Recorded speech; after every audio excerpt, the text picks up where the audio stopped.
Olá, bem-vindo à sua aula número 130 de programação em Python. E nessa aula a gente vai continuar com o assunto de execução paralela, só que vai falar de threads. Então vamos lá. Então, a thread se divide em dois módulos em Python, dois módulos, mas essencialmente dois módulos. Um é o módulo com operações mais básicas, que é o módulo underline thread, que é o primeiro que a gente vai falar. Então, threads são como os forks da aula passada.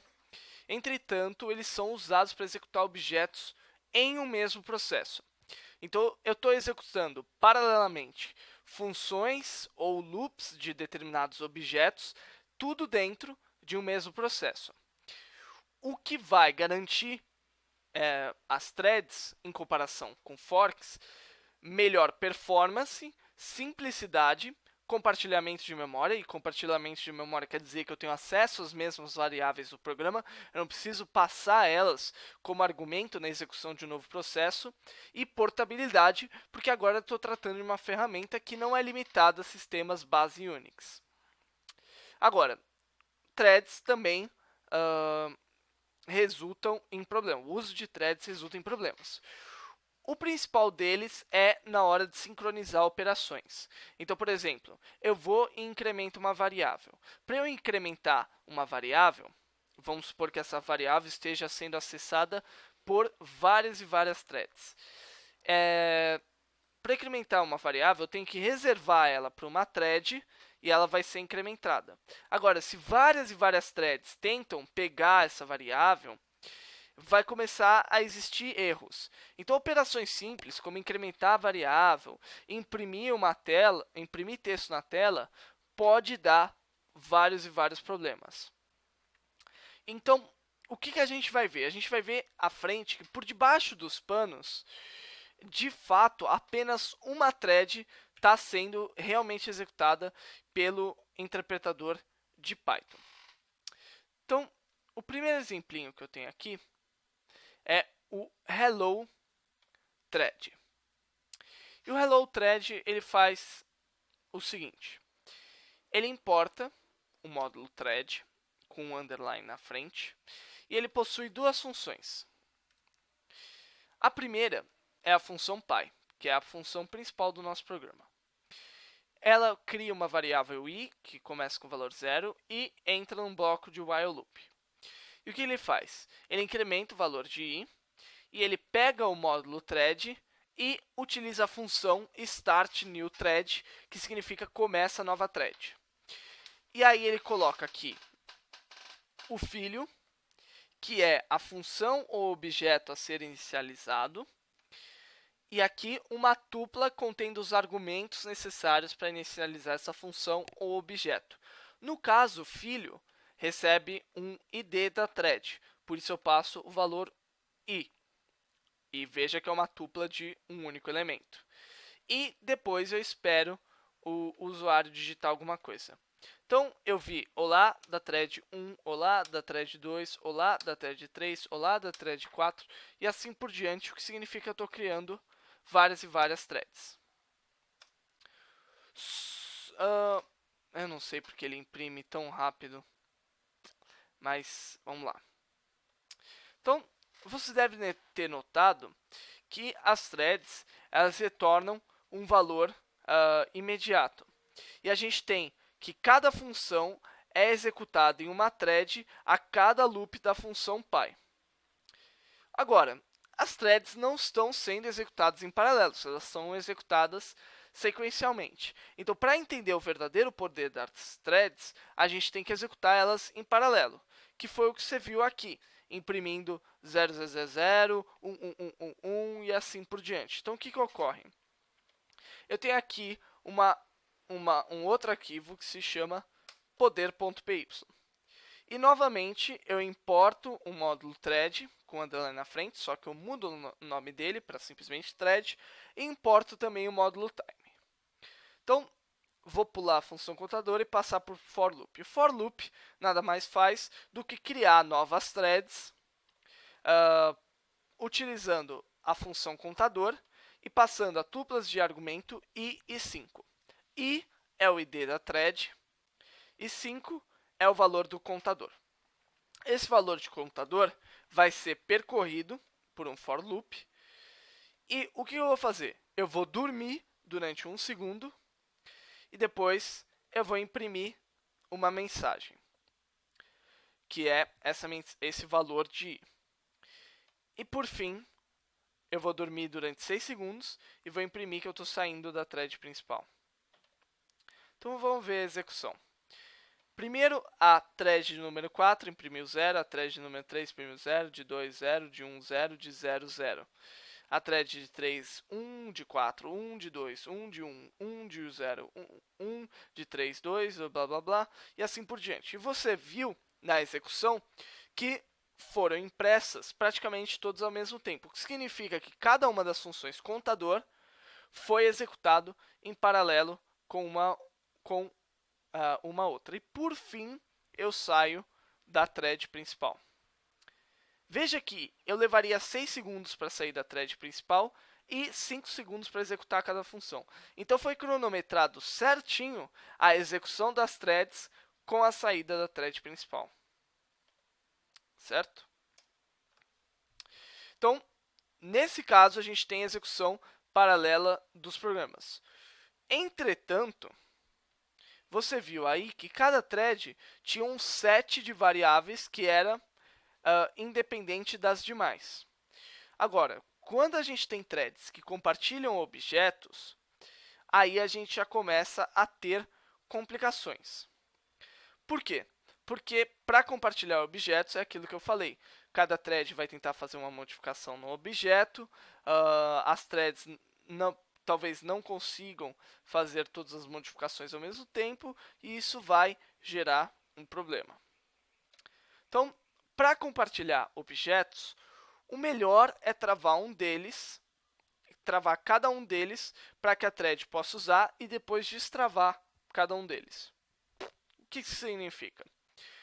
Então, agora a gente vai passar para o travar.py. Travar.py novamente possui uma função contador, eu importo o thread como thread, importo o módulo time, só que aqui eu tenho uma novidade. Eu estou aqui criando um objeto que vem do módulo thread, que é o allocateLock. Então, eu estou criando um lock que seria o equivalente a uma trava. Então, estou criando uma trava. E aí, estou executando novas threads do contador, que passa como argumento o i e o valor 5. Mesma coisa. Aí, aqui, de novo, eu percorro meu for loop, durmo durante o segundo. Agora, eu tenho uma novidade aqui. Eu tenho um mutex.acquire. Mutex é a nossa trava. O .acquire indica que agora essa thread em especial deve executar as próximas linhas e somente essa thread vai executar e ter acesso aos objetos que estão contidos nessas próximas linhas. No caso, eu só imprimi a minha mensagem. E o mutex.release indica que agora a minha thread as informações das minhas threads foram destravadas e todas as threads podem voltar à execução normal. Nesse programa, a gente tem uma execução que é igual à execução do programa anterior. O mutex ele serviu simplesmente para travar a execução da thread. Isso vai permitir que a gente tenha um acesso organizado a determinados recursos do programa de maneira simples. Então, agora veja que eu estou executando, vê que eu executei várias e várias linhas de código. Veja que elas não são tão organizadas, certo? Então, 09, 09, 22, 08, 02, 09, 8, 2, 1, 9, 6. Então, tá vendo que está meio desorganizado a execução do nosso programa. E o que está acontecendo? Agora a gente tem o travar sair.py. E o que o travar sair faz? Então vamos olhar para ele. Então primeiro vamos olhar o for loop, que simplesmente cria uma nova thread, contador. Agora o contador vai até 100. Não só isso, eu tenho aqui também uma trava que eu criei, que é o Standard Output Mutex. Minha trava de saída da standard output. De novo, eu passo pelo meu for loop e aqui eu travo a execução das minhas threads, imprimo a mensagem e destravo a execução das minhas threads. E quando eu termino de executar uma determinada thread, eu mostro dentro dessa lista de booleanos que a thread terminou de ser executada mudando o valor da id da thread para true. E eu determino que enquanto nenhuma das threads for terminada, eu continuo dentro de um while loop, certo? Então, o que acontece? Aqui é o equivalente àquele time.sleep, certo? Só que de uma maneira mais bem feita. E o que acontece aqui? Dessa vez, eu vejo a impressão dos números de 0 a 100. E ele só para de realizar as impressões quando eu tenho que todas as threads terminaram, e aí ele sai da thread principal. Então, por que eu estou mostrando isso para vocês? Isso é uma maneira que você tem de determinar quais threads estão sendo executadas e quais threads não estão sendo executadas. Então, quando você precisa determinar precisa olhar para qual quantidade de threads estão sendo executadas, quais quantidades de threads não estão sendo executadas, características das threads estão sendo executadas, características das threads que foram terminadas, você pode usar uma sintaxe tão simples quanto uma lista de booleanos para verificar se uma thread terminou de ser executada e, no final da thread, mudar o valor do booleano para ver se a thread de fato terminou de ser executada.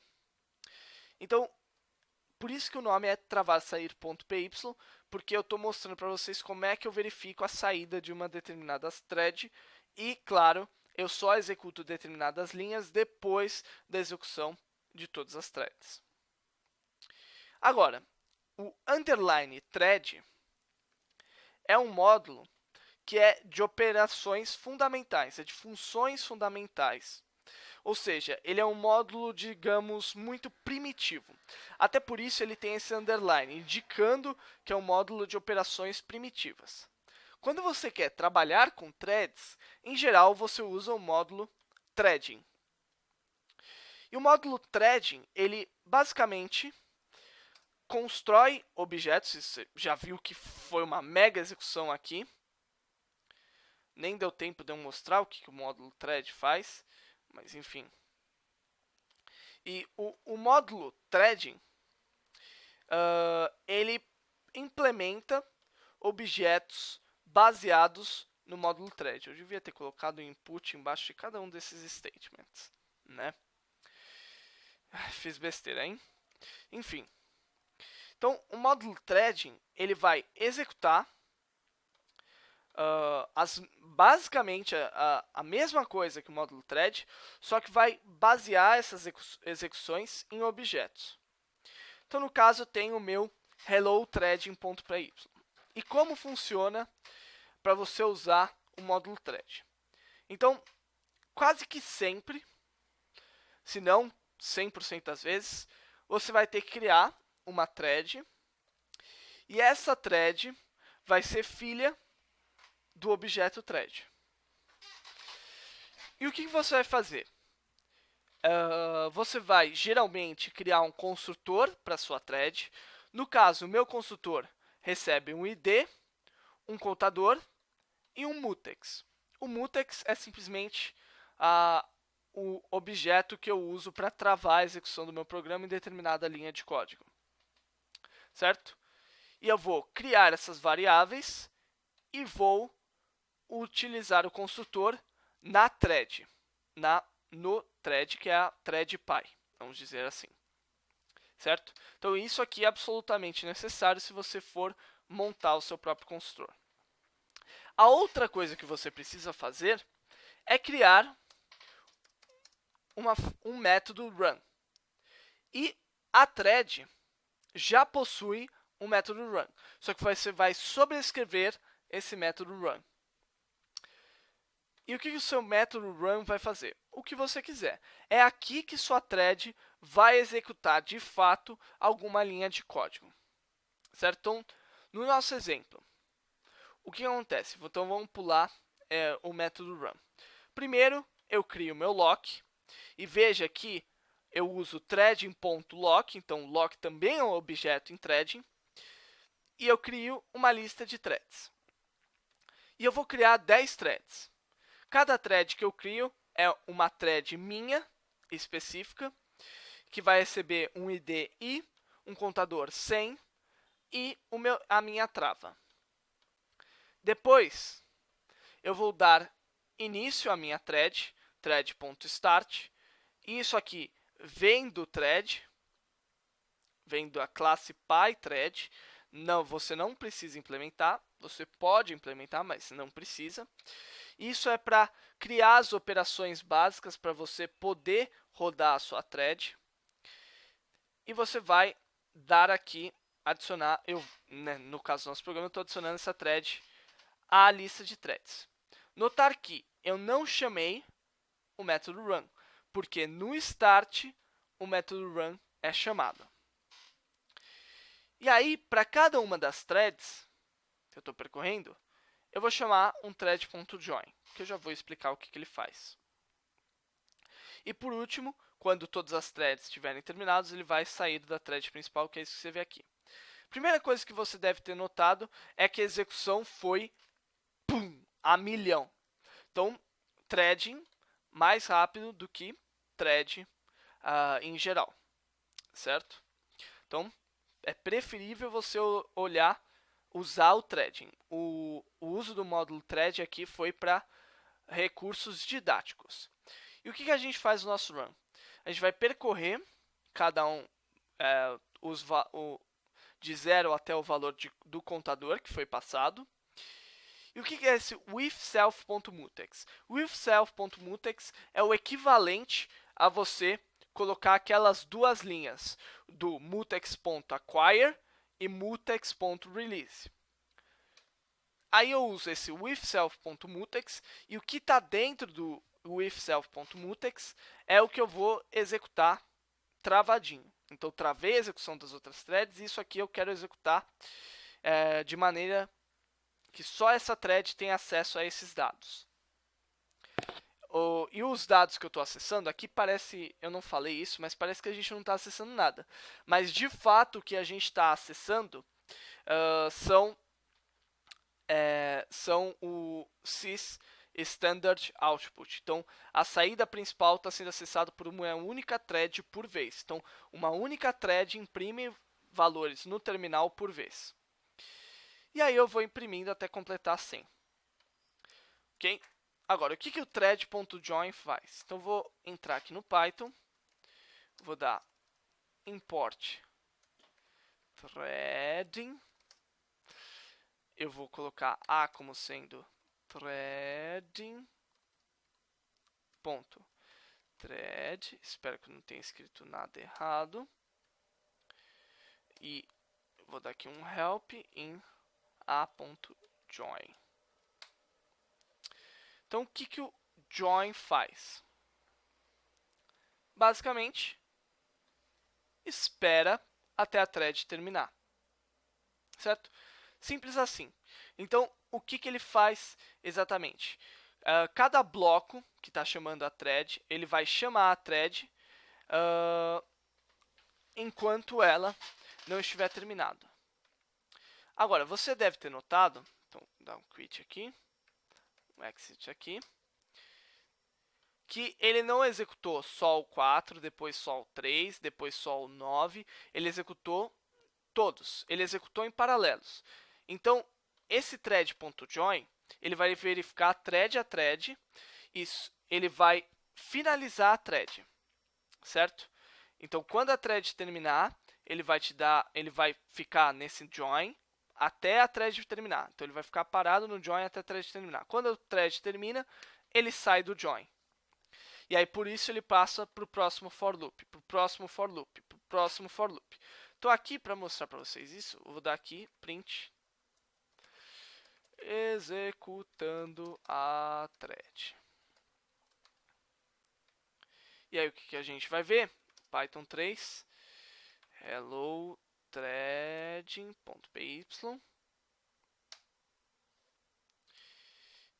E o que você vê? Executando a thread. Executando a thread. Executando a thread. Porque em momentos diferentes da execução do nosso programa, algumas threads terminaram. Então, conforme elas vão terminando, ele vai imprimindo aqui, a thread terminou, a thread terminou, a thread terminou. Então, você vê que, de fato, todas as threads estão sendo executadas em paralelo à linha de comando, a linha de código, que é essa aqui, que é quando ele espera uma determinada thread terminar.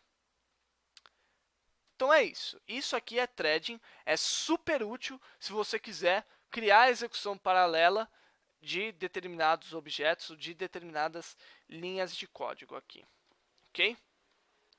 Para casa, você tem um exercício e o que você vai fazer?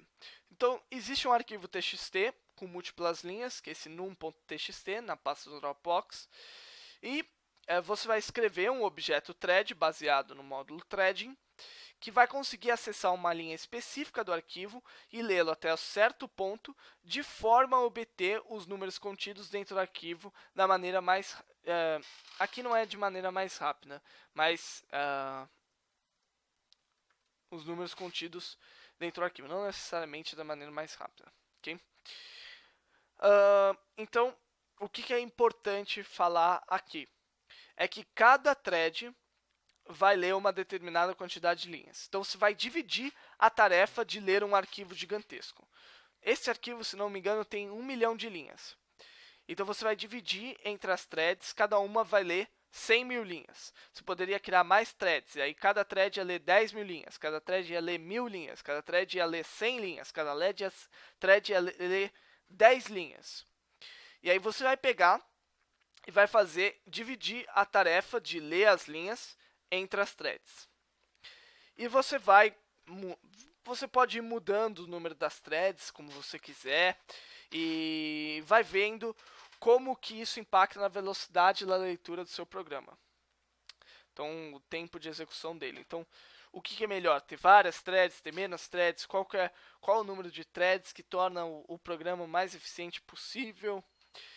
Entre outras coisas. E você pode comparar a execução com threads com a execução natural, que seria ler o arquivo linearmente, do primeiro até o último, e somando. Então, o seu objetivo é obter a soma dos números, só que você vai fazer isso pegando determinados trechos de arquivo de maneira paralela.